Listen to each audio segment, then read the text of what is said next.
Tonight on CTV, protests held by Fort Collins community members, rallies for people under DACA. We look more into the noose that was found hanging in Newsom Hall. A food truck rally that is sure to delight everyone's taste buds. And a cat shelter that's doing something special to help out Houston. All that plus weather, sports, and entertainment, starting now.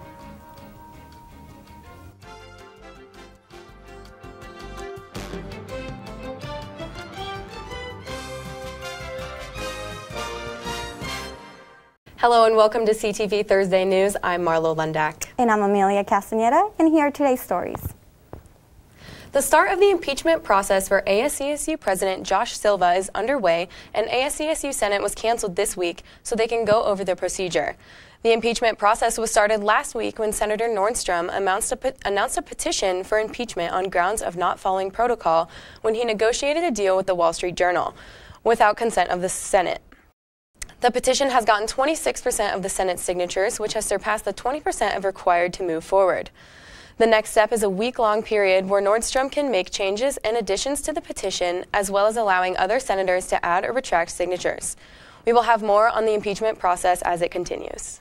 On Tuesday, the Trump administration announced the end of the Deferred Action for Childhood Arrivals program, impacting the lives of 800,000 people, including 189 CSU students. CSU students, families, and members of the Fort Collins community participated in a solitary rally held in front of Senator Cory Gardner's office in support of the Deferred Action for Childhood Arrivals program, also known as DACA. One that our voice to say today is that we support our documented youth. They are an expression of our dreams. They are the reason why so many of us left our homes and came to the U.S. And want a better life is because our kids deserve it. Our documented youth deserve to be here. Opponents of DACA say this was an unconstitutional act by President Obama, and that by terminating it, it is ensuring a more effective immigration system. Others call this a violation of American values. Promised the dreamers that they were safe and now rescinded is something that doesn't represent who we are as Americans. At the moment, Governor Cory Gardner and Senator Michael Bennet said they will be supporting and co-sponsoring the DREAM Act. Public support with Michael Bennet in the DREAM Act. They are both co-sponsoring it. One dreamer has hope. We're going to get through it. There's a lot of outrage, and we have a lot of support from celebrities to different allies to politicians. So I strongly believe that they're not just going to leave it at DACA ending, hopeful that something else, like maybe the DREAM Act, will be passed. I think we just have to be hopeful and strategic as to how we go about being prepared for the worst. The Trump administration gave Congress 6 months to find a legislative solution. DACA students are hoping for the DREAM Act to be that solution. CSU Public Safety Team sent an email to CSU students and staff with information about 2 assaults on individuals that occurred over the weekend. The assaults were reported as physical but not sexual in nature. The public safety team is asking if anyone with information to please call 970-491-6425. If any students feel unsafe walking home at night, there is a program called Safe Walk that is set up by CSU PD to provide safe escorts in and around campus during the nighttime hours. Controversy has been stirred over the presence of a noose that was hanging in the halls of Newsom dorms. Our correspondent, Elia Gorlick, has the story. On August 19th, Elijah Thomas found a noose made of crepe paper hanging from the stairs of his Newsom Hall. Thomas is the only African-American resident on his floor, as well as a resident assistant for Newsom Hall. When asked if he saw any signs that something like this would happen, Thomas responded, "When you're the only individual of color in a given space, it's hard not to imagine stuff like this happening." Tony Frank responded publicly by saying, "The only purpose one could have is to intimidate others, to frighten them, and to divide us from standing together. That won't work at Colorado State." Thomas said that after the event, it took him and his residents a bit to feel comfortable around each other, but after a while they began to mesh, and he's now developing relationships with them. Here's what some students on campus have to say about the stunt. I don't think that was racially motivated. I think that was just some people that were just making poor decisions, but I don't know, it definitely could have been. I don't really know the intent, but no, I don't think. Do you live in Newsom Hall? I do. Has there been any change in the atmosphere since the event? Not recently, but when we first heard the news, everyone was really quiet about it and just a little different. Has there been any change in the atmosphere since the event? Not recently, but when we first heard the news, everyone was really quiet about it and just a little different. Has there been any change in the atmosphere since the event? Not recently, but when we first heard the news, everyone was really quiet about it and just a little different. As far as next steps go, Tony Frank sent out a campus-wide email stating, CSUPD launched an investigation into this incident, but at this point doesn't have enough evidence or information to go forward. Now here's Aaliyah Gorlick reporting live from Newsom Hall. I'm here at Newsom Hall to talk about an event that occurred a couple of weeks ago. When Elijah Thomas first saw the news, he immediately thought to take a video and post it on social media. With social media being so closely tied to social movements these days, the video went viral, pushing administration to take actions further than just denouncing the act to the residence hall. Thomas recognizes that social media has an important impact on human rights issues, but sees that recognition of this act alone will not suffice, and that lack of action and organization will leave this social movement immobilized. Also, amidst recent uprisings of white supremacy across the nation, it's very important that we're talking about racism, why it's wrong, and making it less of a taboo subject. Thomas has a hard time believing that this will happen if acts like this continue to go unpunished. No further action is being taken at this point. Back to you at the studio. Thank you, Aaliyah. A Colorado State University police officer is critically injured after being dragged by a vehicle around 2 a.m. this morning near Prospect Road and Whitcomb Street, according to a report from 9 News.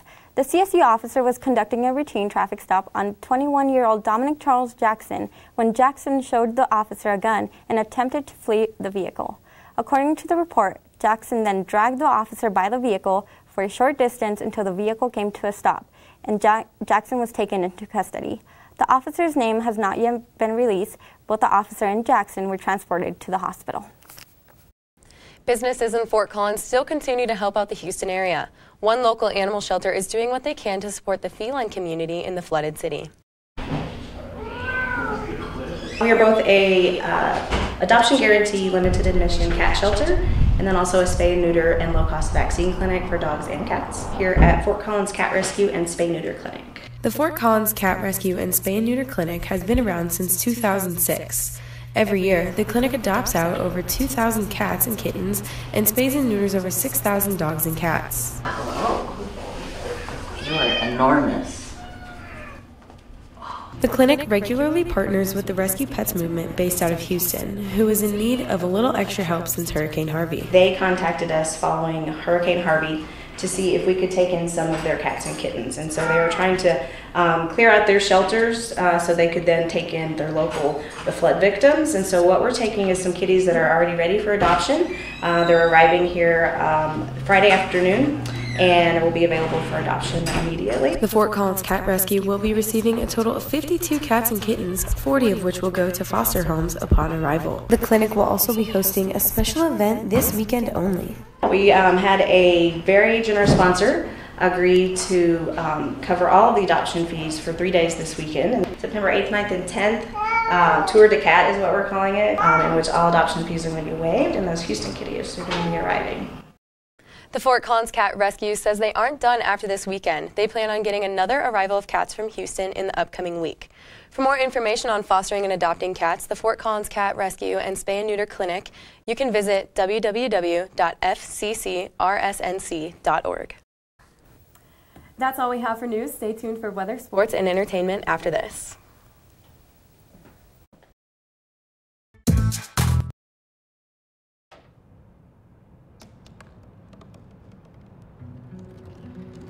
They said I couldn't dream.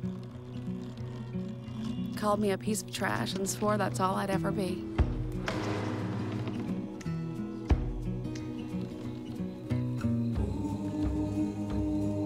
Said a bottle couldn't see the ocean.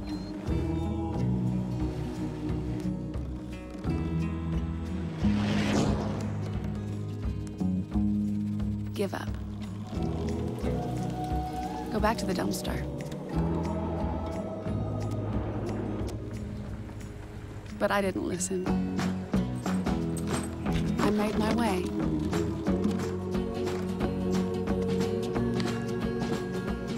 And now, I am what I've always wanted to be.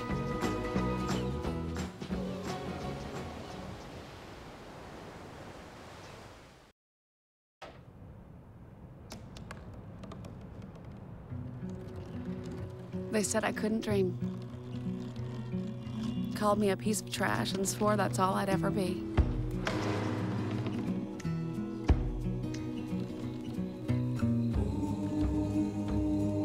Said a bottle couldn't see the ocean.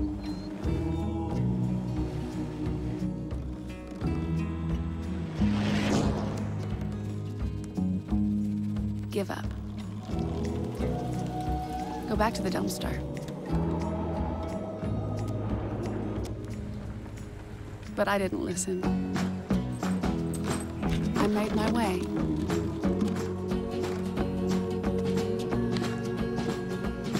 And now, I am what I've always wanted to be.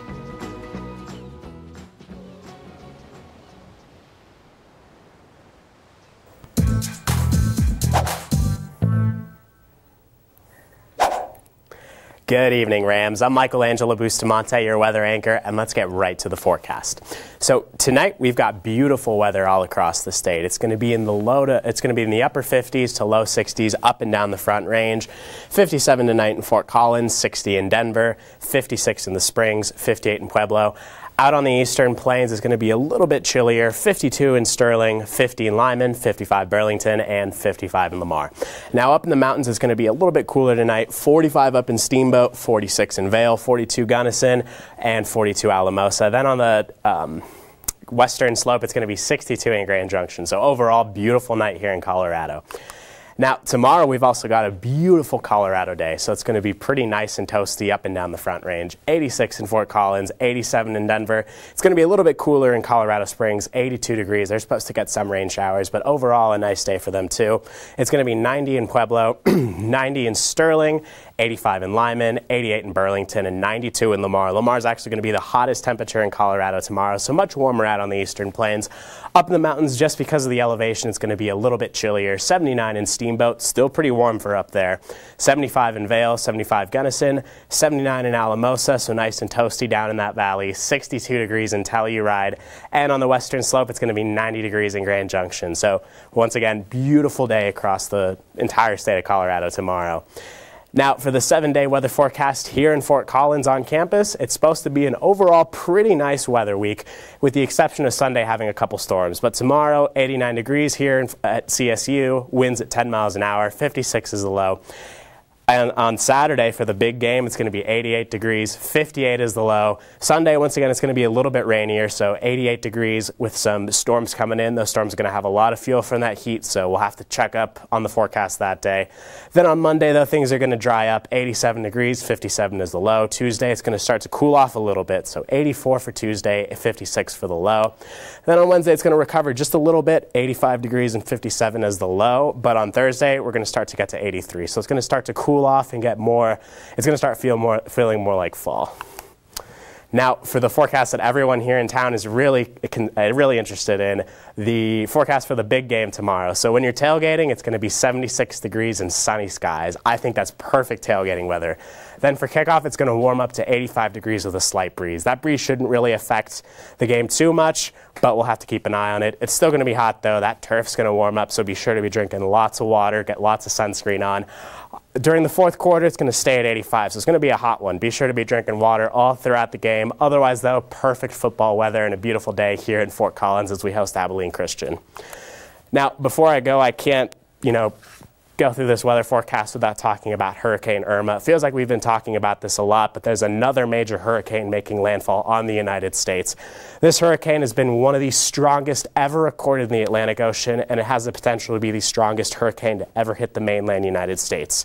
It's already gone through a lot of the Caribbean islands and caused a lot of damage, and it's heading straight towards Florida. So it's expected to hit Florida Sunday morning, pretty close to Miami, so we're going to have to keep an eye on that. It's going to be hitting Miami and South Florida with at Category 4 strength, so we're going to have 145-mile-an-hour winds, and that's going to go up the state of Florida all throughout Sunday. Then it's supposed to make its way up through Georgia, the Carolinas, and Tennessee. This is a late-breaking story, and there's going to be a lot of developments, so be sure to stay tuned to CTV and the Collegian for any latest updates. Have a good night, Rams. Well, Thomas, you've got prediabetes. But with more exercise and a change in diet, it can be reversed. I've tried exercising. It just makes me hungry for bacon. love bacon too. And who really likes to exercise? Not me. Me neither. Nobody. So we're good? What? Oh, you still have prediabetes. Big time. They told me a bottle couldn't dream.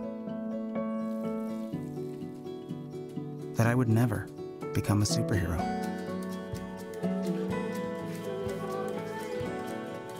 But I learned how to fly. Just to come back in new disguise. And be the hero that I've always wanted to be.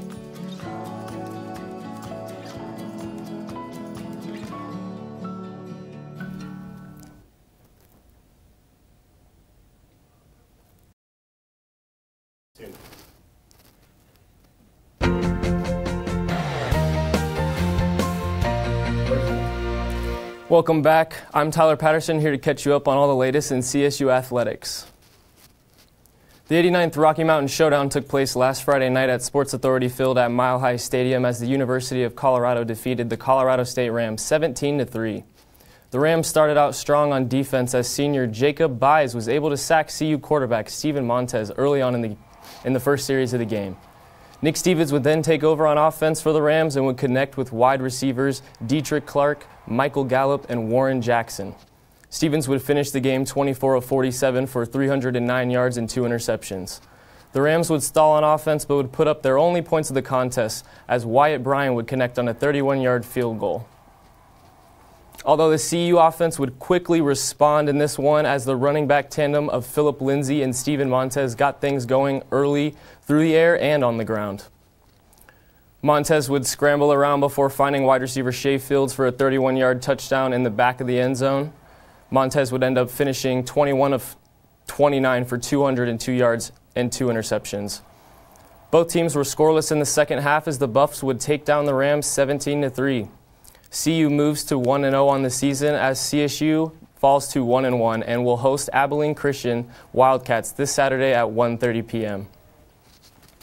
The CSU women's volleyball team traveled to Florida this past weekend where they would take on TCU, UNC Asheville, and Florida State. After losing the first 2 sets in their opening match against TCU, the Rams would respond by winning 3 straight sets to complete the comeback against the Horned Frogs. CSU would carry the momentum from Friday's match into Saturday's doubleheader as the Rams would sweep UNC Asheville and the number 15 ranked Florida State Seminoles 3 sets apiece. CSU returns to Moby as they host a tournament tomorrow to take on Ball State at 12 p.m. and the number 16th ranked Michigan Wolverines at 6 p.m. Your CSU women's soccer team played 2 games at home this weekend against New Mexico State and New Hampshire University. The Rams would rout New Mexico State 5-1 on Friday, but couldn't repeat that success against New Hampshire on Sunday. Let's see some highlights. After a scoreless first half, we skip ahead to the 55th minute where UNH puts together a string of passes that would eventually lead to a goal here by Brooke Murphy in the 55th minute. CSU, there's nothing they could do about that one, but they would respond in the 74th minute as forward Haley Havlicek would score her own goal on a misplaced corner kick here for the Rams.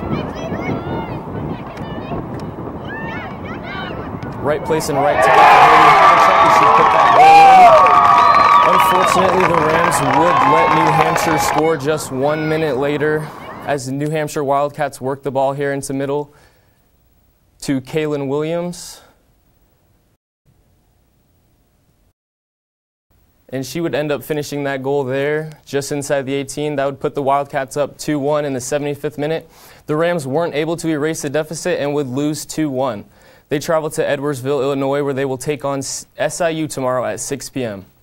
That's all I have for sports tonight. Make sure to head to thecollegian.com or CTV's Channel 11 YouTube and to stay up to date on all CSU athletics. I'm Tyler Patterson. Up next is Ryan Crist with entertainment. That my voice sounded like a possessed baby doll. That no one would ever love someone as stupid as me. That I was fat, ugly, disgusting. The effect of bullying is potent. We will no longer be the silent majority. Now, when you see online bullying, there's something you can do about it. We're gonna take action with the I. I am a witness. I am a witness. I am a witness. I am a witness. I am a witness, and so are you. Listen. I realize that I'm not perfect, but it all really started to change because you judge me for having a problem. No one is going to know that I need help. I need help. I know that no one is going to judge me for having a problem. I realize that I'm not perfect, but it all really started to change because you listen.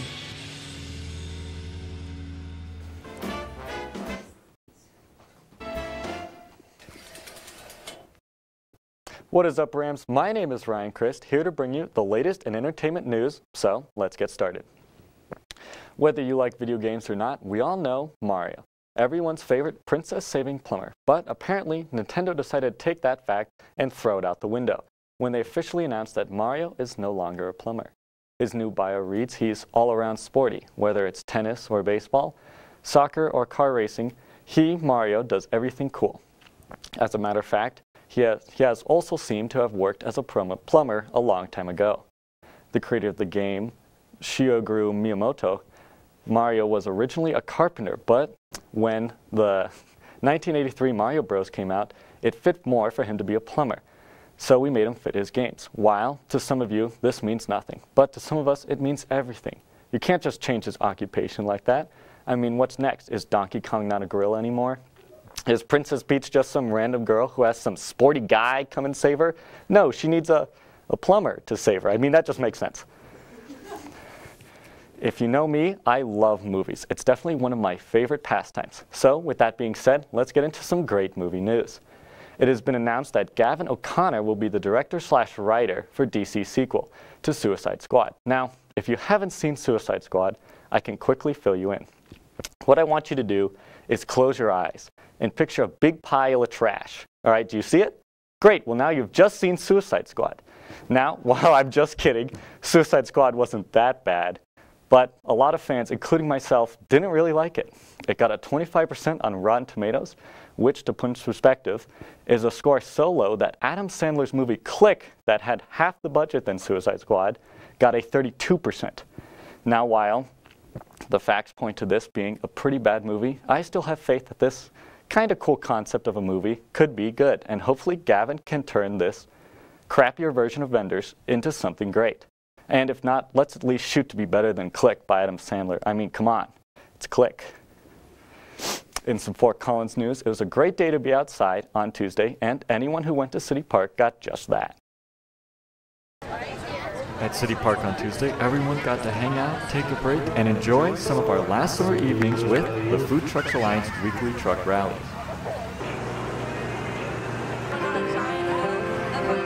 At this rally, trucks were bumper to bumper while serving all kinds of foods. They even had a band playing at the center of the event.